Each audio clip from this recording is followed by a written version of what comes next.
सुप्रभात, महाकाल शुभ मंगलमय। मैं आप लोगों के सामने आज का विचार प्रस्तुत करने जा रहा हूँ, जो इस प्रकार से है।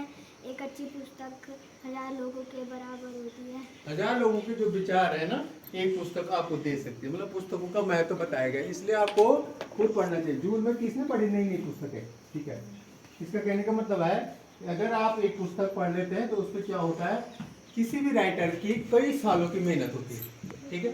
कल को मान लीजिए मैं एक कोई पुस्तक लिखता हूँ या मैडम कोई पुस्तक लिखती है, किताब या सर तो लिख ही रहे हैं, कई लिख रहे हैं ना, तो उन्होंने क्या किया होता है, कई सालों की मेहनत होती है उनकी। और वो उस उतने सालों का जो विचार है ना, ठीक है, वो विचार उसमें लिखे होते हैं। तो कई सारे अनुभव होंगे उन लोगों के जिसने भी जो पुस्तक लिखी है, ठीक है।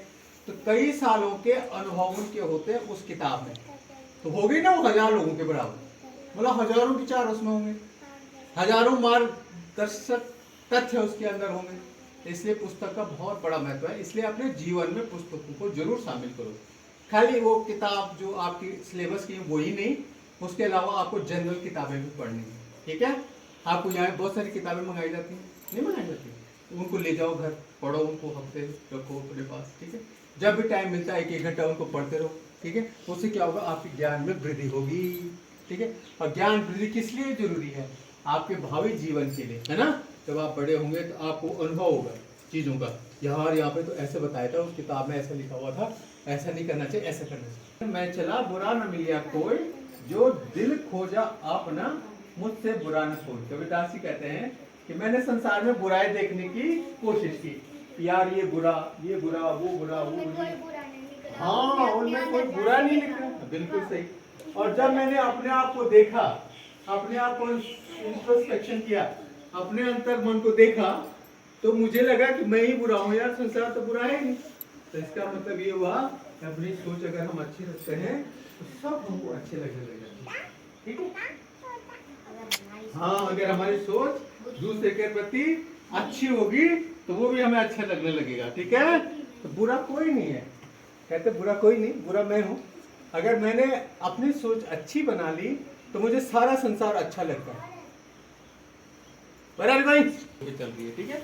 अच्छा, डेली ब्लैक बोर्ड अपडेट देखिए, आज है 1799, है ना।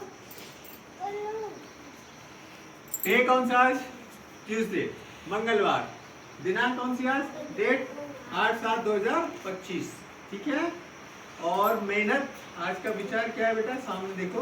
मेहनत वो सुनहरी चाबी है जो बंद भविष्य के दरवाजे भी खोल देती है। मेहनत करो तो आपका भविष्य अच्छा होगा, कहने का मतलब ये है, ठीक है। खूब मेहनत करो, खूब मन लगा के पढ़ो। अभी मेहनत क्या करनी है आपने, मन लगा के पढ़ाई करनी है, ठीक है। मन लगा के चीजों को सुनना है, देखना है, समझना है, ठीक है कि नहीं। तो वो तो पता चलेगा क्लास में कितना मन लगाया आपने कल, जो होमवर्क दिया था, जो याद करने के लिए दिया था, वो हुआ या नहीं हुआ। अगर नहीं होता हो तो इसका मतलब आप मन नहीं लगा रहे, आप मेहनत नहीं कर रहे, ठीक है। अगर हो गया है तो इसका मतलब आपने मेहनत भी की और मन लगा के पढ़ा भी है। और जिसका हो गया है वो इस बात का द्योतक है, उस बात का परिमाण है कि आपने मेहनत की है, घर में पढ़ा है। और नहीं हुआ तो इसका मतलब आपने पढ़ा ही नहीं, क्यों बोली, है ना। तो चीजें तभी पता लगती है क्लास में जा करके कि आपने पढ़ा कि नहीं पढ़ा, आप इन विचारों का आप पे असर हो रहा है कि नहीं हो रहा है, ये सब, ठीक है। हाँ, दूसरा है आज का जो जीके है वो मुगल सम्राट के बारे में है। मुगल सम्राट शाहजहां नाम के हुए एक, ठीक है। और उनका असली नाम क्या था, खुर्रम। क्या था असली नाम, खुर्रम। आज जयंती है बनारस का, बाबू बनारसी दास जी स्वतंत्रता संग्राम सेनानी थे। आज के दिन ही उनका जन्म हुआ था 8/7/1912 में, ठीक है। और आज का वर्ड है बेटा टुमारो, TOMORROW। टुमारो मतलब आने वाला कल, यस्टरडे मतलब बीता हुआ कल, टुडे मतलब आज। और संस्कृत में इसको बोलते हैं स्व, अब बीते हुए काल को बोलते हैं यह स्व, आद्य, है ना। यह मतलब बीता हुआ कल, स्व मतलब आने वाला कल, आद्य मतलब आज, टुडे, यस्टरडे एंड टुमारो, ठीक है। और आज की प्रेरणा है हमारे प्रिंसिका, और आज के सूरज है